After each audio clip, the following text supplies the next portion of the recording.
Hey guys, welcome back to my channel. My name is Caitlin and I'm coming at you at 9:30 p.m. on a Sunday as is when I'm starting this video. I usually start my videos during the day, but life has just been crazy. I apologize that I have not been uploading the past couple of weeks. My internship started and I have just been all over the place trying to get like organized for that and like situated into a new schedule, so I just haven't had the motivation and the time and like the mental energy to actually like sit down and film videos. I've been reading pretty like consistently the past couple of weeks, but I just haven't been filming and editing. I've started a couple of videos and never got to finish editing them, or I just stopped filming them because I just wasn't in the mood. But I feel like what better video to come back to YouTube, to come back to my channel, other than what I realistically read in a week. I am really trying to be more intentional with the reading that I do and the time that I set aside to read. I feel like I've been on my phone a lot, just like mindlessly scrolling, so I really want to take this week to kind of get into not just a good routine with like work and stuff, but also a good routine with reading, making content and filming content and editing content. So that's my goal this week essentially. So I have been reading a lot of like romances or romance heavy books, so I'm going to switch it up this week and I'm going to pick up first Their Vicious Games by Joelle Wellington, and I am so excited to read this book. This is kind of like a dark academia thriller. This is actually on my summer TBR. I'm really excited to see where this is gonna go. When it comes to like anything that's more thrillery and horror, I really try to not read too much into it because I'm like, I really want to be as surprised as everybody else was when they read it, so I try not to get too much into like the summary and like the synopsis and the plot and like what's gonna happen. Yeah, I'm gonna start this tonight, so I'm gonna have this vlog go from Sunday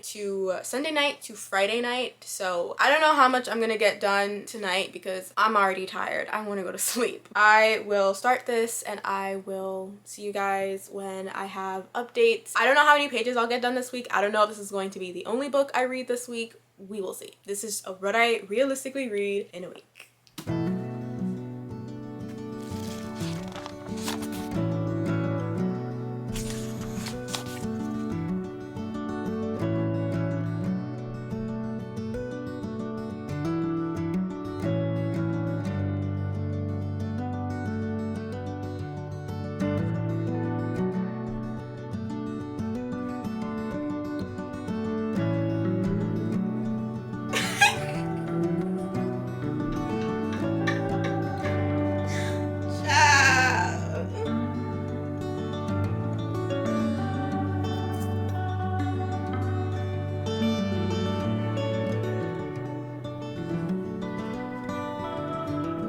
What did she get herself into?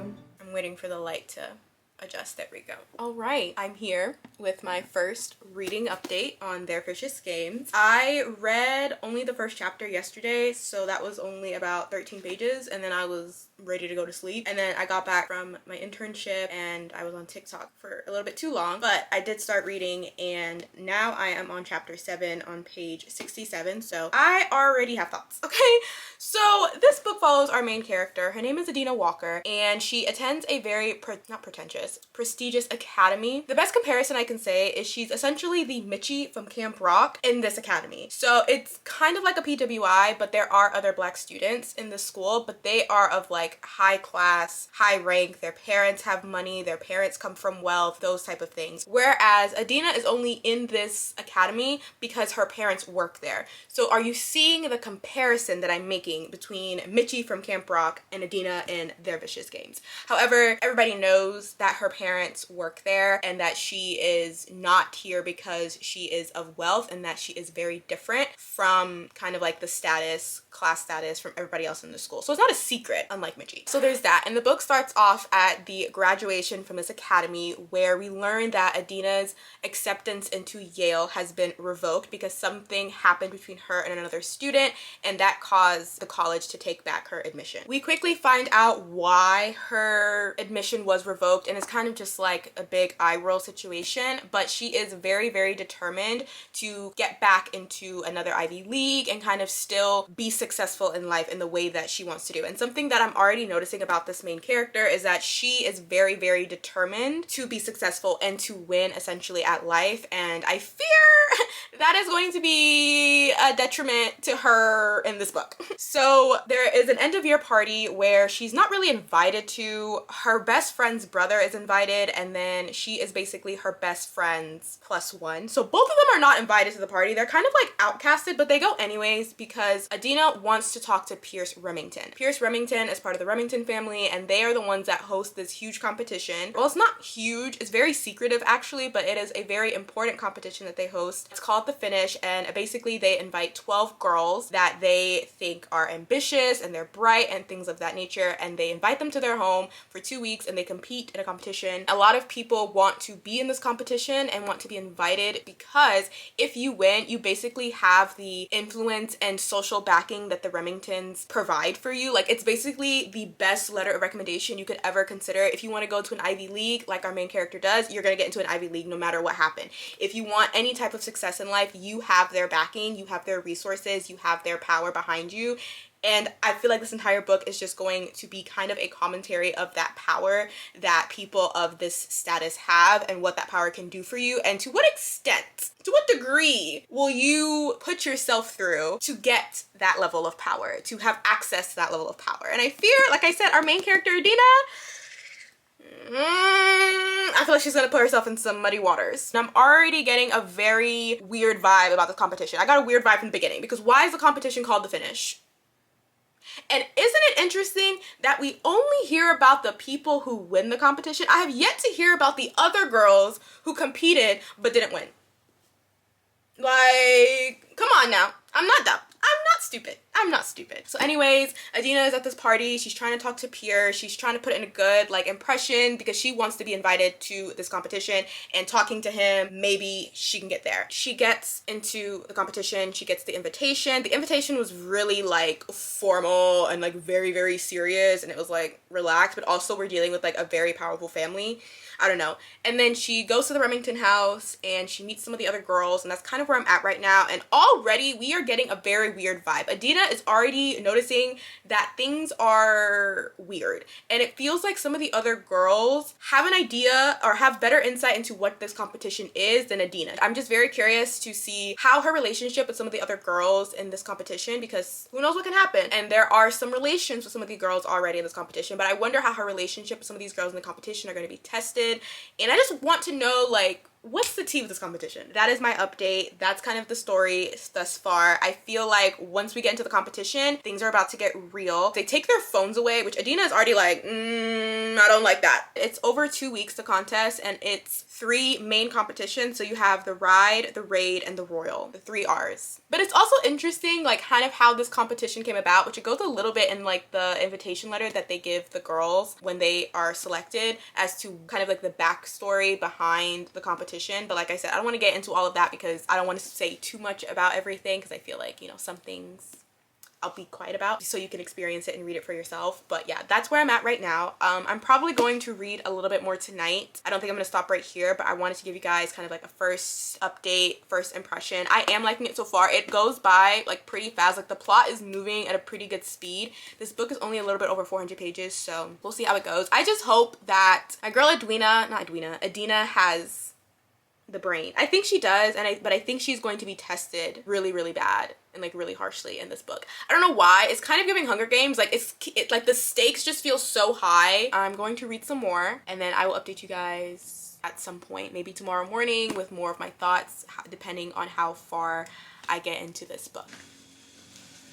Your girl is back from internship for the day. Sorry if I look a little bit rough. I have a little bit more of a reading update. I didn't read too much more since the last time I updated you guys. I ended up reading a total of 101 pages yesterday.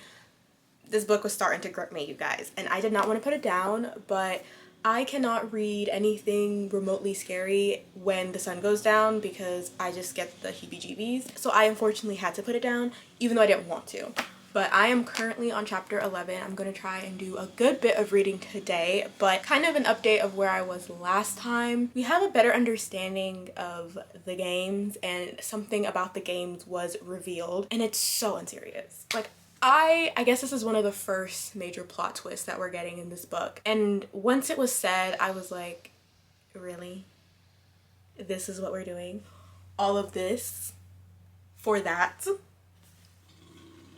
I said, okay, whatever. So once that's revealed and some other weird things start going on, our main girl, Adina, she starts tweaking. She wants to go. Adina, she wants to get out. She's like, nah, this is not for me. This is not what I thought it was. Y'all are weird. Like, once she found out this was not like a cute little contest, she was ready to go. But she can't go, so she's stuck essentially in this contest, and her only way out essentially right now is to win. At least that's what it looks like for homegirl. It's crazy, it's a bit weird, but I'm here for it. I'm so curious now, because there's certain, like, remember how I said, I don't know if I said this, but there were some characters that I was like, I don't know how I feel about you. Yeah, I was right to think that. I was right to be a little suspicious. I was right. The lighting literally sucks everywhere, but here we are. It is currently Wednesday. I did not update you guys on anything yesterday, Tuesday, because I didn't read anything. I said I was going to read more, and I planned to read more, and then I was just done.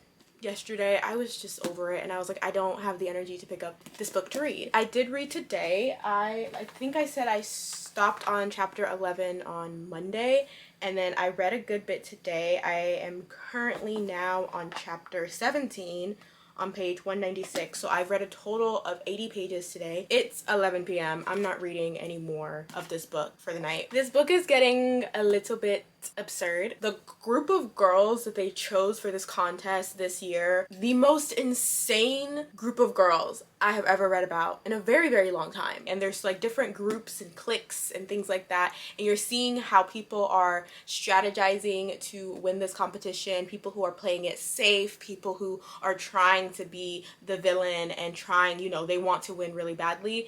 And it's so interesting to see where our main character Adina kind of falls within all of that, and how she's coming to terms with the reality of this competition and what it means to win this competition. It's just very interesting seeing how it's all playing out. I'm starting to see how our main character Adina can change in this competition, and how this competition may possibly change her. And I don't know, I'm getting really iffy feelings from her. Part of me is like, I know that she really wants to win, and then another part of me is like, to what length is she willing to go to actually win this competition? Like, how badly does she want it in comparison to some of these other girls, because they want it real bad. We just finished the first event, which is the ride. I was expecting a little bit more. Sometimes I feel like some of the scenes that we're getting and some of the instances that are happening is kind of just like, okay, this happened and then we're moving on, and I'm like, wait, this is like not normal. Like, nothing about this entire situation is normal at all. I don't feel super like connected and invested in Adina and kind of her journey. I feel a little bit more invested in some of the other characters. I don't know, I feel like this book should have been told in like third person a little bit. That's just how I feel, I think, at the moment. I think I would prefer to not be in Adina's head right now. Maybe it's just I'm just not like really connecting with her as a character, and really, not that I'm not rooting for her to win. I want my girl to win. I just feel like we don't know her like outside of this enough. Like, it kind of felt like we were just thrown into this competition like right off the bat, and I felt like we didn't spend enough time really getting to know Adina as a character and know more of like why she really wants to succeed and go to Yale and, you know, be this really successful person. Like, we can piece things together, but I just feel like it's kind of a lot of assumptions. It's more so of like, okay, we're gonna be thrown into this competition and we're supposed to root for this girl, and I'm like, I'm rooting for her because I want her to, you know, win, and the stakes are really high, but at the same time, I'm not like on my knees begging and praying that she wins, if that makes sense. I don't know if it's a romance that's brewing in the background. I don't know what is going on in the background with Adina and another character, but I don't know how I feel about it. On one hand, I'm like, you don't trust these people at all. Like, don't trust anybody. On the other hand, I'm like, it's not a bad romance. I don't hate the guy. I just don't trust anybody in this book. At the end of the day, she's not walking out of this the same person. Like, you can't. We'll see what else happens. I'm not halfway in. I'm almost halfway in, but not like completely there. I've never read anything like this before. It's reminding me of like a lot of like random different things. Like, I don't know, I was reading this and I just got like a sense of Lord of the Flies. Like, there's a character that reminds me of Jack, actually. But it's not Lord of the Flies, like, at all. I don't know what it's time for bed is what I'm getting at. Tomorrow's Thursday. I don't know if I'll finish this book this week. That would be great if I could. I'm rambling. I'm yapping too much. I gotta go to bed.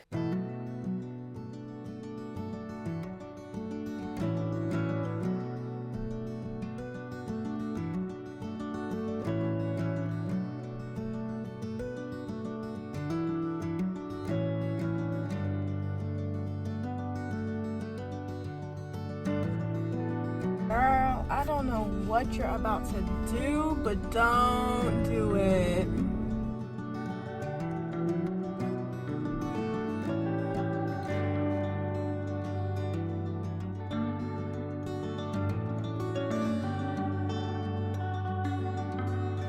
I don't know how to feel about that. Stupid, stupid, stupid girl. Why would she do that? Adina, girl, do you want to die? Homegirl's starting to lose me. I mean, she didn't have me very strongly. Now she's starting to lose me a little bit. This is why I'm annoyed, because she makes a decision that obviously is going to have consequences, because do you know who you're talking to? And then when the consequences start, she's like, what's going on? I fear we have not learned what is at stake here, and I fear we think that because we are told nice things and that people are saying nice things to you and people, want you to succeed in this competition, you can do whatever you want and that you're safe in some way. But I feel like you just saw that you were not safe, and then you go and do something utterly stupid, and then now it's come back to kind of like bite you in the butt a little bit, potentially, and you're like, what's going on? What? No. You have to be smarter than this, girlfriend. You have to be. I need you to be. I'm so confused. I'm sorry. This is actually not funny at all. Is anyone really a winner? Hello. It is the next day. It is now Saturday morning, and I finished Their Vicious Games last night. I don't know how to feel about this book. We started the book pretty strong, and then I just felt like the more I got into the story, the more detached I got from the story, if that makes sense. One of the things that I felt like I've been saying since the very beginning was with our main character, Adina, this book is told in her perspective. And Adina is not the most likable character, which is completely fine. I just don't think that she was that compelling to have the entire story told in her point of view, and to only experience this game, this contest, this competition from her perspective. Because I do think that, yes, she is very important in regards to as to why she was selected for this competition, and she changes in a way the nature of the competition and what it stands for and what it means to be one of the girls selected and to participate in this kind of like deadly competition. I was just not her biggest fan, which is okay. Like, I understand that she is quite a complex character and she's probably written to be unlikable for a reason. Some of the decisions that she made I just felt like were just dumb, and for somebody who I believed her to be a bit more strategic with some of what she had to do in the game to survive, I was just like, why are you doing that, girlfriend? There are a lot of other side characters within this contest, within this game, within this story that you are told about, and I feel like if we were able to just zoom out of Adina's perspective and just kind of get a better overarching story of everybody's kind of like background and their reasons, and just seeing how everybody else moved throughout this contest and competition, I felt like it would just been a little bit more interesting, especially when things were kind of going left and getting really, really crazy and really insane. I just kind of thinking getting that zoom out from just Adina's eyes and Adina's perspective would have pulled me more into the story rather than, I don't know, I felt kind of, like I said, detached the more the story went on. Something else about this book is that it is violent. Like, things happen in this book that are shocking and that are surprising, and well, not necessarily surprising, just I think just shocking is the best way I can describe it, and it is violent a lot of the times, and the more you read, I think the more violent and the more kind of intense the competition gets. The writing in itself is not very violent. What's going on is violent, but the writing is pretty tame, and I understand this is young adult, but I do wish that the writing was a bit more detailed and we really, really dived into what Adina was witnessing and what she was experiencing and what these other characters were going through, because what the finish is and who Adina became because because of the finish is so huge, and I feel like I had a hard time really understanding that because it wasn't delved into with the amount of depth and detailedness that I hoped. So I just think I wanted more of a deep dive of that, more monologues, more commentary about classism and racism and these themes that were brought up for sure and that were definitely put out there, but just were not discussed or really kind of painted and illustrated and written in a way that I felt gripped me and I felt really connected with. And I was like, okay, yes, this definitely commented on this in its entirety. That was important to the story. Why did we go through all of this if that was going to be the conclusion of the story? There were a lot of, I think, side characters that I felt like could have shined a lot more in this book. There's like a group of girls that all have different names, but honestly, you couldn't even tell them apart. They all could have been the same person and I wouldn't have blinked an eye. Again, like, it's hard to connect with these characters in the sense that Adina feels something for them, or she feels bad for them, or she feels sadness and compassion for them, but then we see her interact with them and we see how, I guess, she tries to make sense of who they are, and it's just so flat, and it's just so like, I'm not understanding why you feel these strong emotions towards this person at all. And again, that's why I think third person would have really ate, because I felt like I would have been able to get more of their background and been able to see things apart from just the way Adina saw them. I ended up giving Their Vicious Games 3 out of 5 stars. Definitely an entertaining read. I would recommend this book and I would read more of this author's work for sure. That is this week's video. This was really fun. I read one book this week and honestly that was my goal, was I just wanted to read one book this week. I am still trying to figure out my routine and my schedule next week. I'm going out the country, but when I come back, hopefully we'll have better cemented our routine with my internship and work and all of that. I'm really happy that I was able to finish this book. This book was a total of, I think, a little over 400 pages. 404 pages. I hope you guys enjoyed this how much I realistically read in a week video. I definitely plan on doing more of these in the future. I will see you guys in my next video very soon. Bye!